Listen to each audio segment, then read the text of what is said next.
Hey guys, how's it going? As you can tell, new Patreon exclusive content coming straight to you guys. It's a show just for all of my biggest supporters. This is the Digital Deep Dive, where I sit down with some of my very best friends in professional wrestling and give you a behind the scenes look at our friendship, our battles, our struggles, and our relationships that have developed over time. Of course, I'm sitting down with James Beaver today. I hope you guys enjoy. Let's do this, the Digital Deep Dive.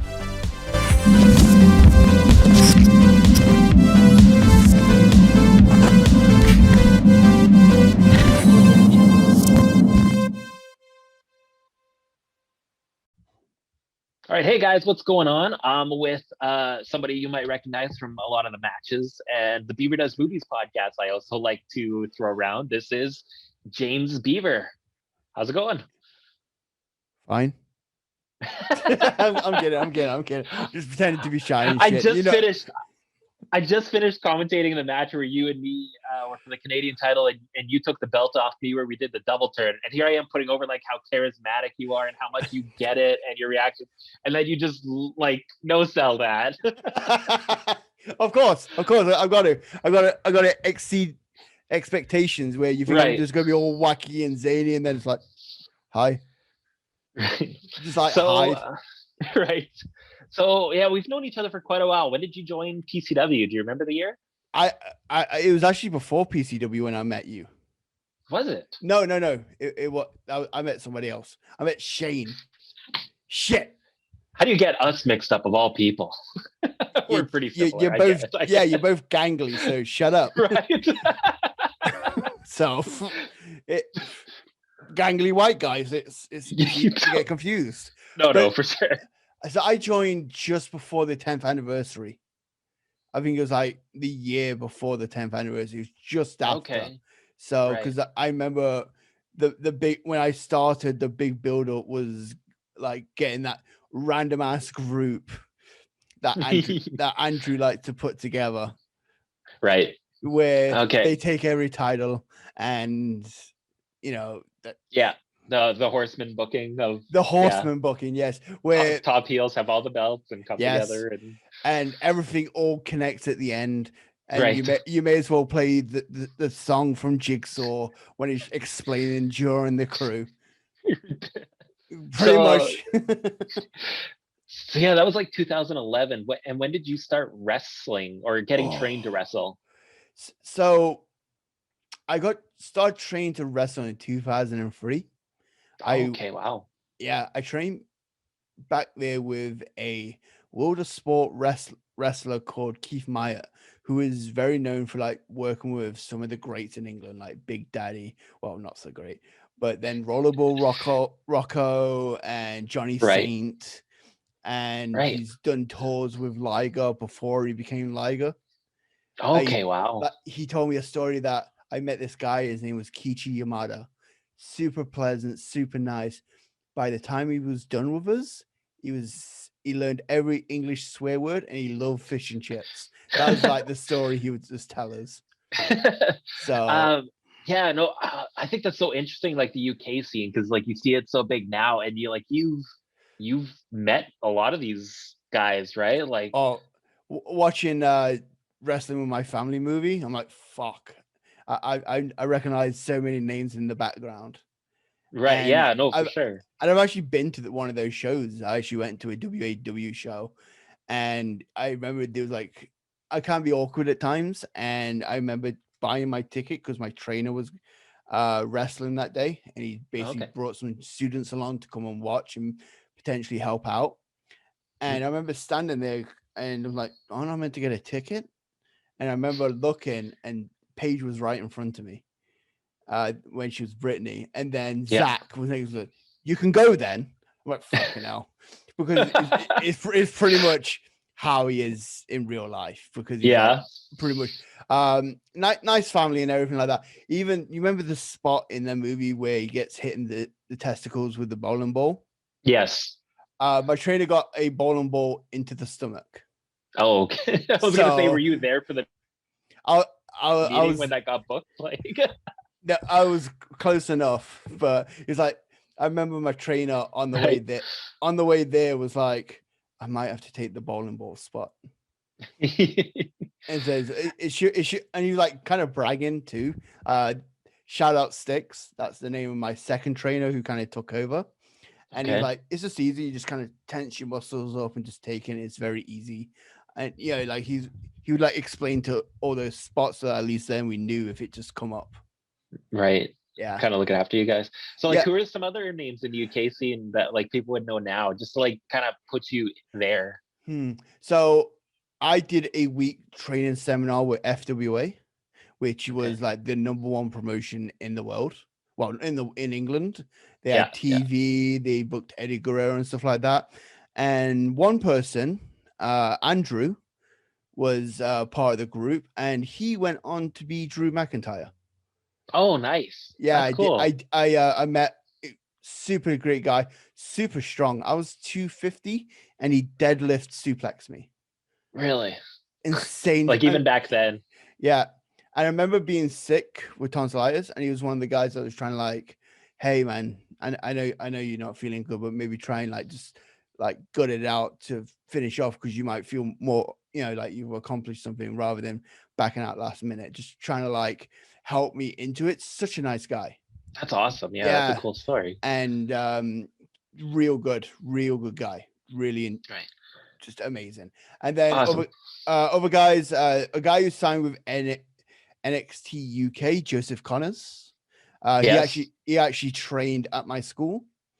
And Joe, fantastic guy. I was there for his first ever match, and to see him progress, he started from like a chubby guy to being ripped and very charismatic in his attitude. And I'm so proud of him for being signed. Awesome. So like you guys getting trained in the UK scene, what was like, like you've seen it, the Canadian scene, and how what's kind of the main focus is in American wrestling, and Japanese wrestling has this thing. What was the big focus for the UK scene, you think, as far as a style? For the style, it all depends. My first bit of training was very heavily focused on chain wrestling and that kind of stuff. Right, that world of sport influence, right? But then as time went on, as Sticks came in, he was a lot more, he would still do like the chain wrestling and stuff like that, but he was a lot more Americanized. Okay.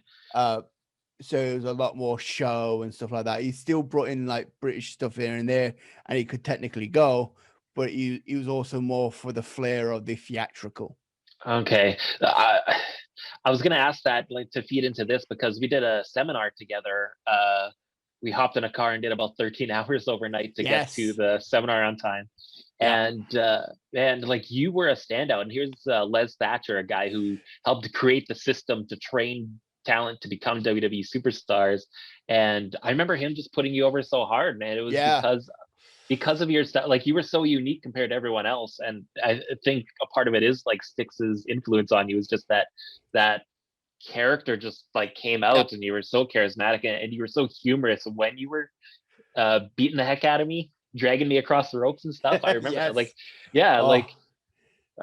was just like one of those things where it's like, there's something about you, and it was hard to put a finger on it, but like even I noticed watching back some of our old matches now too, is you just had a knack for the performance over the physicality, focusing on what's next. Yes. Yeah.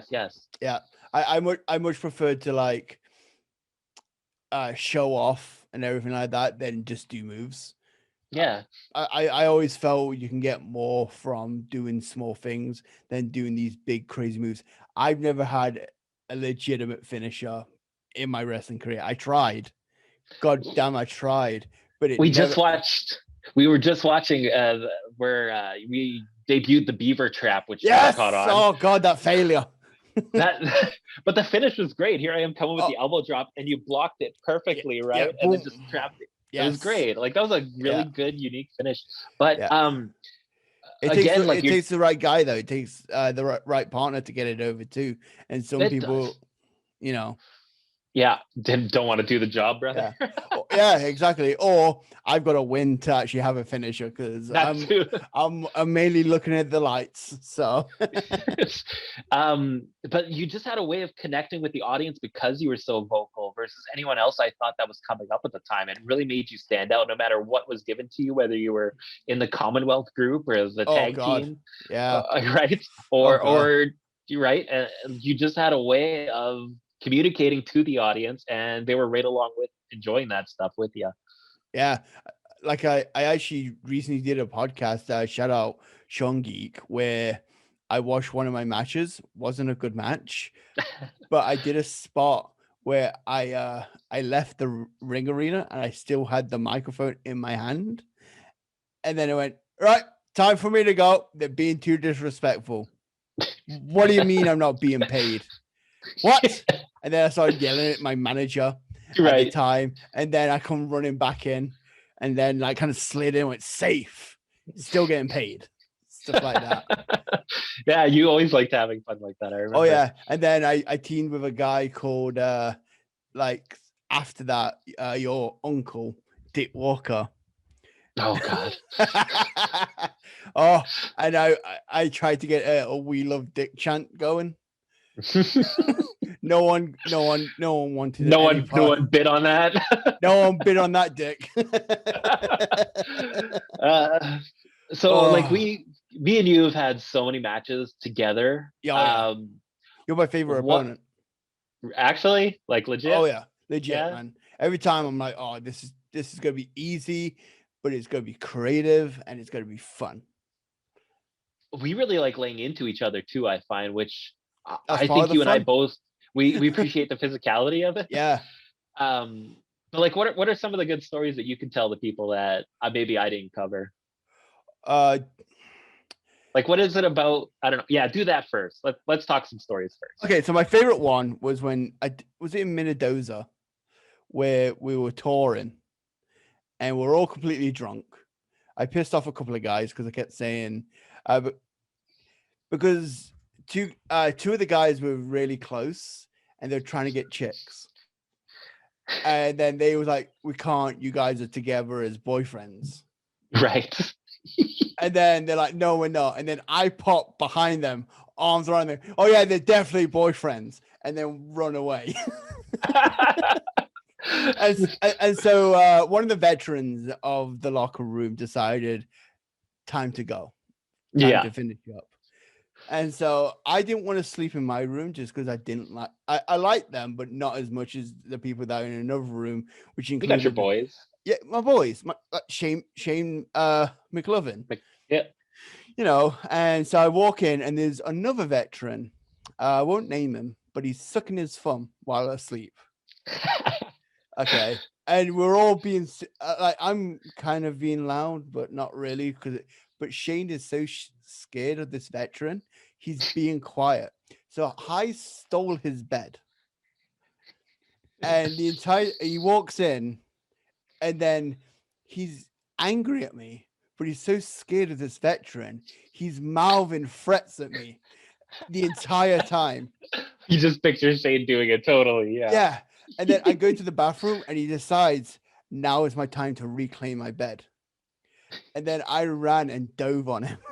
So me and Shane are now spooning in one of these tiny makeshift beds that they give you when there's not enough beds. Right. And then I say, okay, Shane, let's go ass to ass. It's less weird that way. Right. And then I yelled at someone and told a secret. I basically yelled at him by his secret name as well. Okay. May have to cut that one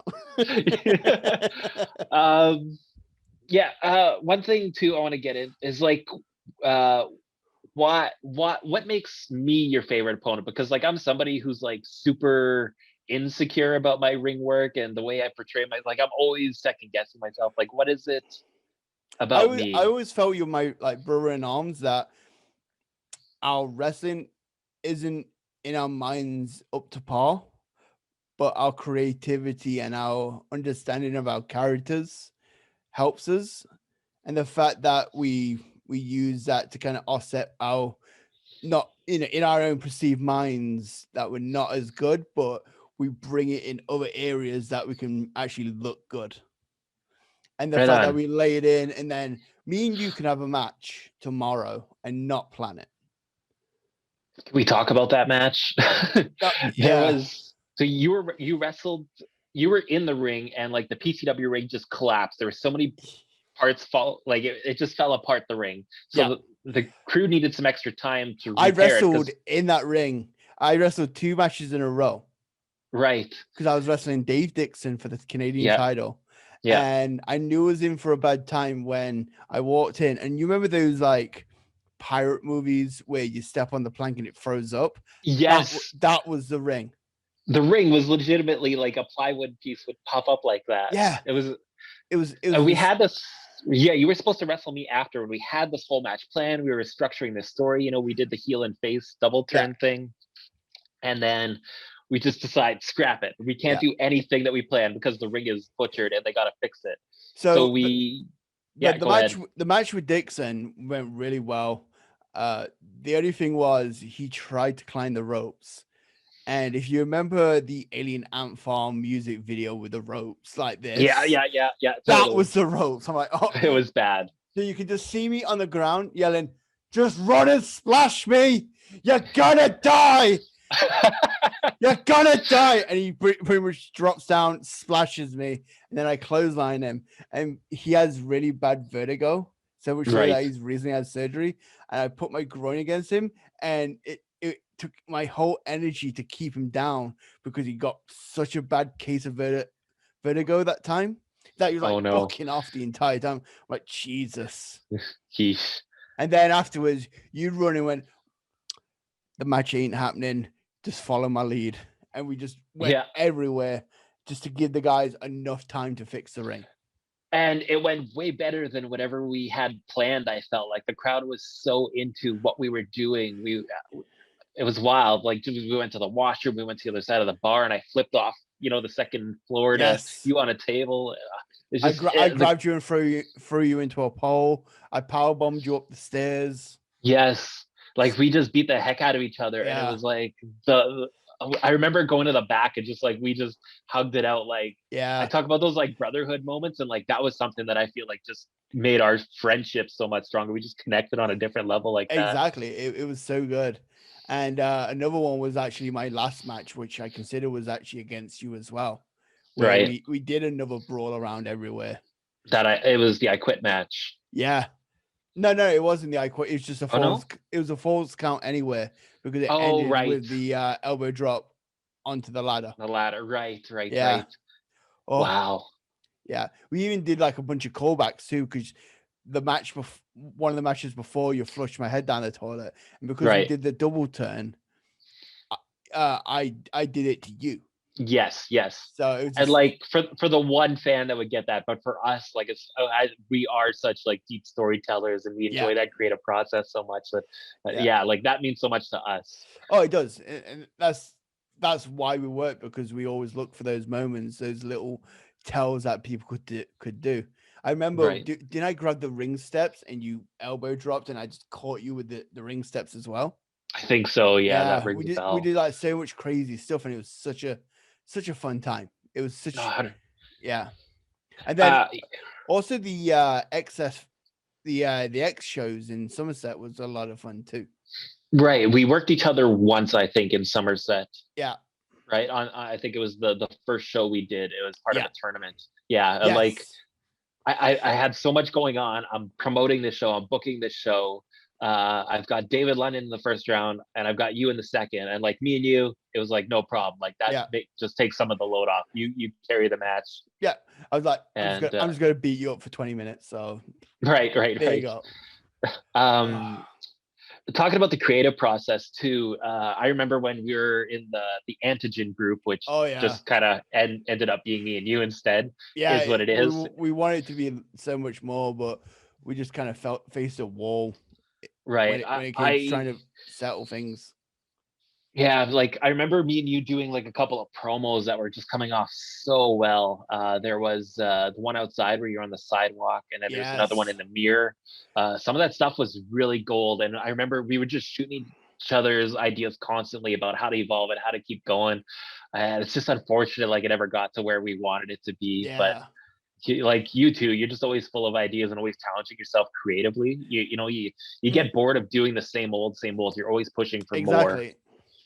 And I mean, that's why you're doing what you do now, right? Like That you because got I the feel podcast like, now. yeah, I have like full creative control. If I want to You got do that. something, I can just make it happen. I don't have like anyone to answer to or anything like that. Exactly. So yeah, like talk about that process and like how much happier you are from doing that thing.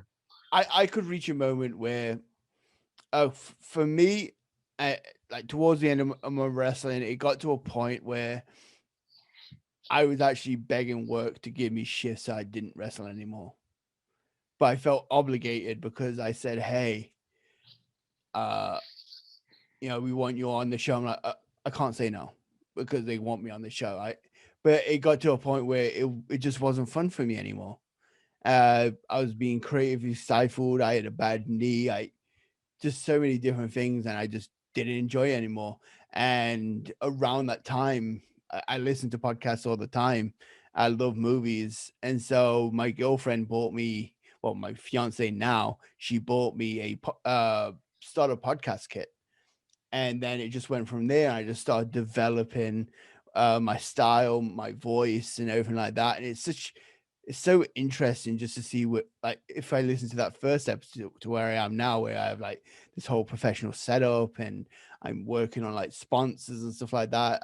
I'm going from like strength to strength to strength, and it's just very interesting. And if it feels good because I can look back and say I did that 100% creative. No one interjected. That was all me, and that's what 100%. I love about podcasting. Right on. Yeah. I mean, people that are on the Patreon can obviously go. I've got the whole library indexed at the front. I always give people the warning of sorry for the language. It's not Yeah. Beaver's fault. He's British. I Hey, don't know if there I you told go. you that. Yeah. Yeah, no, but it's awesome. Like, man, like you came over from the UK to come wrestle and just somehow luckily landed in the middle Yeah. of Winnipeg where there is no wrestling. Exactly. Yeah. Well, and like we just like made this awesome friendship out of beating the shit out of each other. pretty much. And And maybe one day, if I ever want to return, I probably won't be wrestling. I've always wanted to come back as a manager. I've always, maybe one day, come back as a manager. That is an idea I have, so that I can still bump, but I don't bump as much right, because right. it generally hurts my knees. Oh yeah. So, but whereas I can still get my character out in that lot and I'm used to putting people over when I wrestle, so I may as well do the same with managing. So Oh yeah, like, and it would work so well for you, honestly. Like, it would be a yeah. lot of fun. But it's just a matter of right place, right time, and make sure you're in the right Oh mind yeah. frame too. You got to be enjoying it, right? Oh yeah. That's the hard thing. Exactly. And if I did come back, I just have like a giant bag of just random cheating items. That I'm just gonna just throw the entire lot of it. So who Right. knows? I could be managing a monster facing Jay Walker in the future. I love it. Yeah. Okay, I'm gonna wrap it up. I'm gonna keep these short, but we might do this again sometime Oh, because I'm we've got so definitely much more ground to cover. exactly. And we could probably do because we just recorded an episode of my podcast. So we could probably just do these giant bills again. So Yeah, I love that idea. Let's do that. yeah, definitely. So yeah, Beaver, his podcast is, of course, see in the background. Beaver does movies. Please go check it out. He forces me to watch the worst of the worst of the worst movies sometimes. We just finished wrapping up a terrible Hulk Hogan movie, but it's always fun chatting. Yeah. I love doing them. I love supporting you because I love seeing you happy doing something that Oh, yeah. creatively challenges you the way wrestling used to when we were together a lot Oh, of the yeah. time. Yeah. And it's awesome that I get to share this with you still, because oftentimes with wrestling, sometimes when you're out and you lose Yeah. touch with everyone. There's actually kind of a sect of ex-Winnipeg wrestlers who are just communicating with each other now. It's just like, the wrestling business. We're glad we're out of that one. And we're all in podcasting now. So it's kind of, Right. it's kind of funny in that regard. It's awesome. Yeah. So where's the best place they can find you if they want to go subscribe to you? It used to be jaywalkersucks.com. It did. I stopped renewing that, but now it's beaverdoesmovies.com. Every episode is there. Instagram at Beaver Does Movies, Twitter at Beaver Does, and then the Facebook where I do all my streaming for like video games. Right now I'm playing how was it? Suikoden, which is a You wanted to say Sudoku, didn't you? I nearly went to my childhood version of Shohokai Den because I couldn't pronounce it because I was 7. So, right. you know, or maybe I was 12, whatever age I was, I couldn't pronounce words. I can't even now. So, yes. So, Facebook, Beaver Does Movies, just search it up. You'll see my ugly mug and you'll go for it. Right on. Maybe next time I'll get some people to ask questions for you when we get together. That might be fun. I just I want to involve you in this community because I think you're such a big part of my story, and you're just one of the closest friends I've made in wrestling. So every time I go on Twitter and I see like the people just reaching out to you and saying kind words, I'm like, finally people are recognizing Jay because he deserves it. That's awesome. Thank you. No worries, man. It's wild to see like how far. Yeah, take care. We'll see you again real soon. Later, pal.